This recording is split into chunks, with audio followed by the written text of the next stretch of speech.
Okay, so this is part two of a section 7.4 case study. Um, in part one, we reviewed what life would have been like for the Indigenous peoples prior to the contact with Europeans, and covered off that moment of contact and the various assumptions that started getting made about us and them, etc. Now with part two, what we're going to see, and this is actually where we're going to see the triangle model for social analysis be applied to the issue of Indigenous issues in Canada. Um, it's always, sorry, why am I not, there it is. So we're going to see how the various ideologies conspire within government policies, or back to the model, the structures, to create the suffering of the Indigenous people. In part one, we did talk about the ideology of Eurocentrism. Remember, us and them, where we are the Europeans, we are civilized. It is they, the Indigenous, that are uncivilized. Europeans are then said to assume themselves to be superior to the Indigenous. Now, all of those ideas are captured in the concept or the ideology of Eurocentrism, that idea that European culture is superior to others. Now, most of what we're going to see here is about how the ideology of capitalism, how the relationship becomes very profit driven, and we're going to see how that plays out in a variety of ways. Um, Now, it's rather a simple thing, but very rather profound, and that is that we need to realize that when the Europeans come to colonize, they come to increase their wealth, not that of the people being colonized, or in this case, the Europeans seeking to profit, not to seek to benefit the indigenous peoples.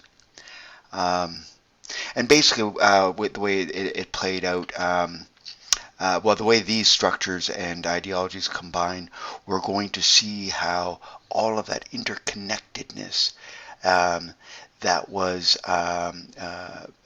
defined the way of life pre-contact is step by step going to be pulled apart. We'll see various ways in which connections become disconnected, and in the bigger picture, how the Europeans employ a strategy of divide and conquer throughout. That's a reoccurring theme.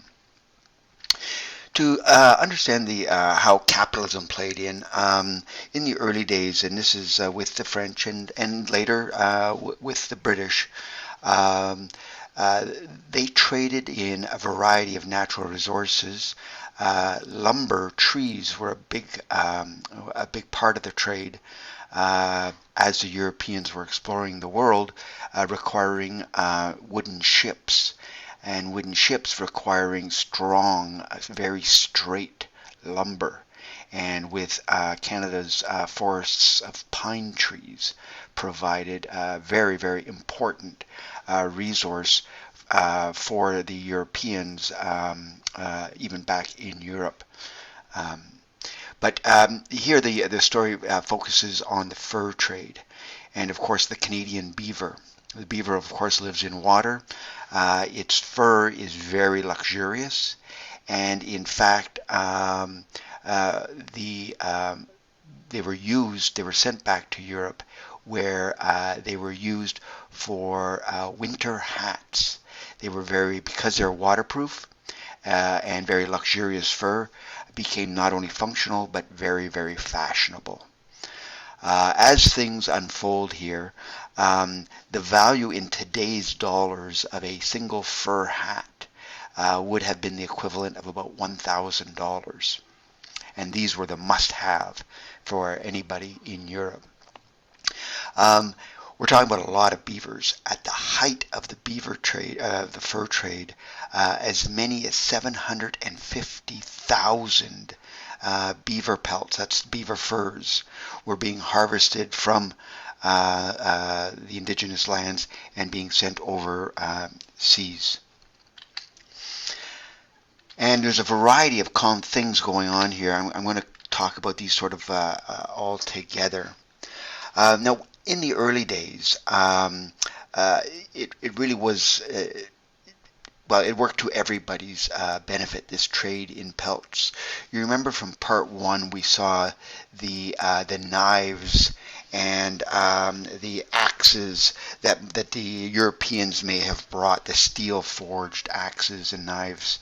In the earliest days, durable, usable items like that would have been traded for the beaver pelts. But as time goes on, things evolve. I'm going to bring in a map of Canada here to explain my point about inward travel. And so, just a moment. Okay, so, and I apologize, this is a little bit fuzzy, but if you imagine here somewhere in the Gulf of St. Lawrence, the French having come in, and pick any spot here along the Gulf of St. Lawrence, the beginning of the St. Lawrence Seaway or river, they would have established a point, a village here, and set ill, for example, whatever. But as and this would have been a trading post set up where the French would have been, the Indians, quotation mark, would have been living close to there. They would have, through the day gone in, done their trapping, come back with their beaver furs. They get paid in something like that durable good, the knife. And, that can be seen as sort of a win-win. But basically what happens over time is as the number of beavers become more and more scarce, gradually over each season, the men find themselves having to go further and further away from their home village in order to get access to the fur, because we're running out of beavers. Now, as they're going further and further inland, several things start to happen.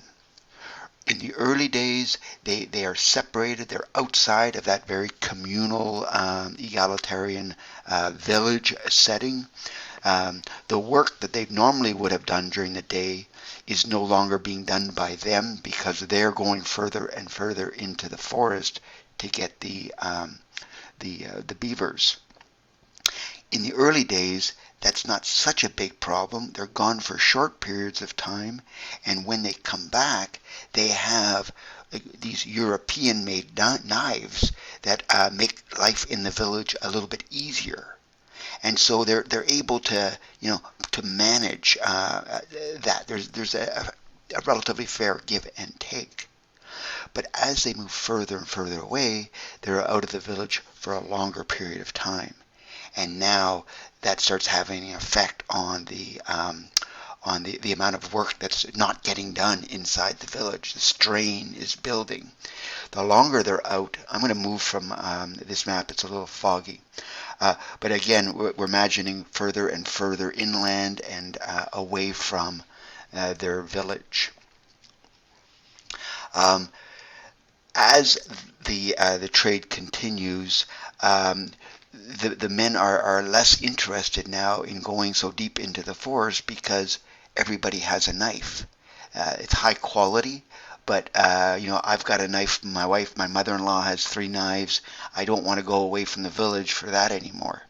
And so this is where now the item being traded changes, moving away from European durable goods to now the trade in alcohol. And the great thing about the alcohol is, they drink it today, they have a great time, there's no more left, and tomorrow they want some more. And so the trade of alcohol is something that entices them to go further and further away from their villages. Now they're gone for 3 months out of the year. Now, when they came home before, and so what's happening is the fabric, the social fabric of the village is being disconnected because now the men are gone. When they come back with nothing of use, and they come back addicted to alcohol. They've been in the forest. They look sick, and now the people in the village have to help the sick men returning from being away for a long time, and nobody has no benefit to show for it. Meanwhile, of course, to the Europeans, they're making a fortune in Europe on all of this stuff. Now, again, as we were going through, I'm afraid to go back to my map, but as we're going further and further inland, another thing is going on. I'm going to take that chance here. Another thing is going on. And if we imagine that across Canada there would have been various tribes or groups of people. Prior to contact, I'm circling here, perhaps this is tribe A, and then over here is tribe B. Now they would have, in the past, they would have come into conflict with each other, but of course with the Great Peace, the Six Nations Great Peace, they had found a way of living side by side. This is our area, we're going to stay here, you guys stay over there. And so they had come to some sense of a harmonious coexistence. But now, because different groups are getting involved in the beaver trade, and we have French competing amongst French, we have French and the British competing with each other, ultimately Hudson's Bay Company, all these things going on, what we end up with is Tribe A over here moving inland into and competing with Tribe B over here. And so now what we're doing, the Europeans are fueling intertribal conflict. Items of trade. We've moved from durable, helpful European goods like knives and axes to alcohol, very destructive. And now what we end up doing is the Europeans end up paying for the beaver pelts with guns. So that now they're enticed to do the dirty work of the Europeans, and now they're killing each other. Fine, fewer of them to deal with for us later on. So we're getting this sense of disconnection from dissolving of the social fabric at the village, the idea of the alcohol and bad health being created. We have now intertribal, we've divided, we're using tribes to fight against themselves. All of this being driven now by French and British Europeans, all competing for the profits of to be made back in Europe with these beaver pelts. So that's capitalism we see there. And then one other element comes in. And that is the element of disease. Now, unwittingly, unknowingly, the Europeans brought with them European diseases. Of course, the indigenous peoples would have had their own diseases, but over the 12,000 years, their bodies become resistant to North American disease. But now, with new people coming over, they bring their diseases, smallpox, tuberculosis, cholera specifically. And at the beginning, just through contact, inadvertently, indigenous peoples get infected by these European diseases, their bodies unable to fight the disease, and so many of them died. As more got learnt about the diseases, though, the Europeans used that knowledge to their advantage. And it is well recorded that the British in particular, what they would do is, part of the trade in blankets, what they would do is they would infect the blankets with the diseases, and then basically engaging in biological warfare. knowing that the indigenous peoples would come and they would take the blankets, bring them back to their village, and then most of the village would end up, over the course of a couple months, end up dying. And so the Europeans, in some cases, engaged in this biological warfare, again, to either divide and conquer the indigenous peoples. So that's a look at capitalism and the ideology in Eurocentrism. Now we're going to move over to the issue of structures. And this is government policies, the laws. Now, and the two at play, there are others, but this is going to be a brief, simplistic overview. The Royal Proclamation comes in 1763. This is before Canada becomes a country. And this is basically a few years after the British defeated the French in Quebec City. The British defeat the French in Europe, and a few years later, the Royal Proclamation. And so this is the British establishing a relationship with the Indigenous peoples in Canada and making them the force, the European force, to be reckoned with. In that proclamation, all land would be considered to be Indian land until ceded or given up by treaty and agreement. And then things now it gets established, okay, it's your land, but we're also establishing a discussion on how your land could become our land. And all the way through the hundreds of years, it's always been the Europeans trying to struggle and grab the land from the indigenous people. And we'll just see that generally there is that tendency, in spite of acknowledging it's all Indian land. And so as things evolve, we get into a discussion about treaties, and these are agreements about land. And for the British to be able to write down and talk about pieces of land and groups of people, now it is the British that begin to tell the indigenous people who's indigenous and who is not.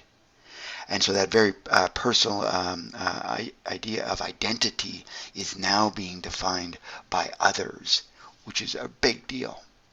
In the beginning, in the earliest days, everything was pretty straightforward about who's indigenous and who is tribe A and tribe B.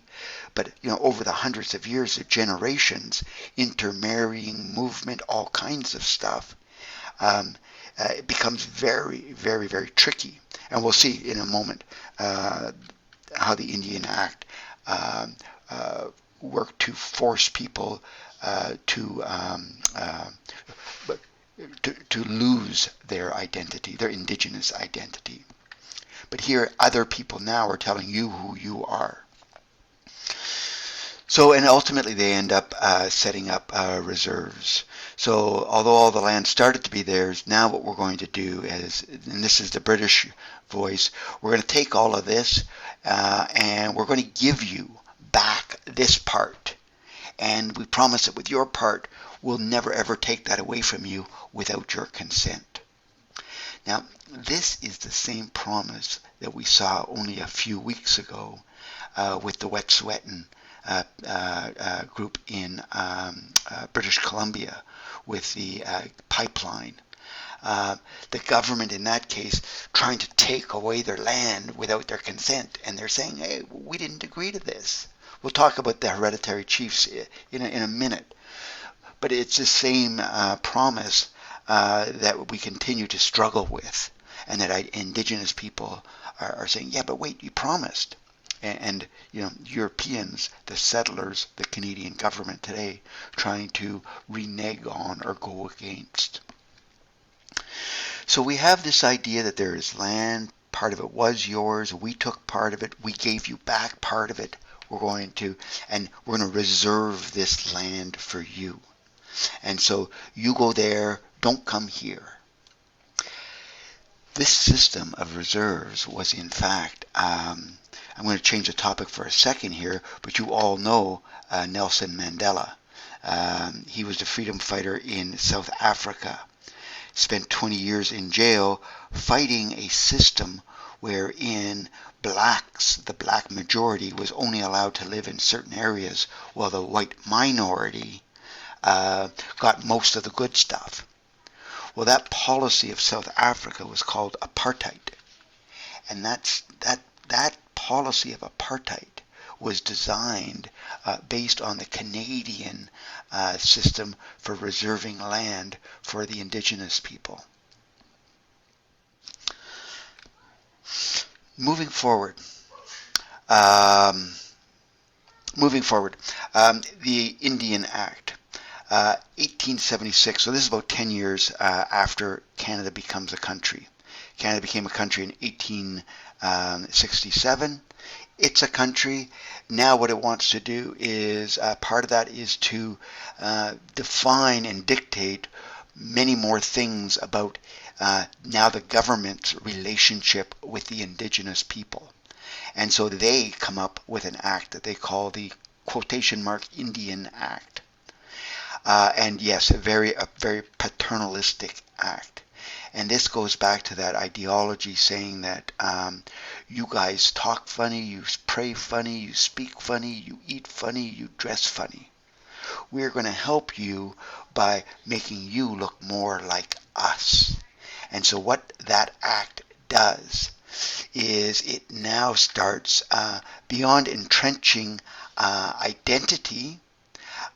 What it does is it starts telling the Indigenous people how they will engage in. This is the general description. The Indian Act gives the government sweeping powers with regards to the First Nations' identity, political structure, governance, cultural practices, and education.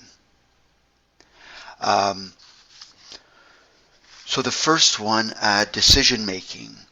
That existing pre-contact system of coming to terms with the Indigenous people using consensus to decide was now going to be outlawed. The Europeans said the Indigenous people are going to make decisions the way the Europeans do, and that is we're going to have elected representatives. And we will then deal only with the elected representatives.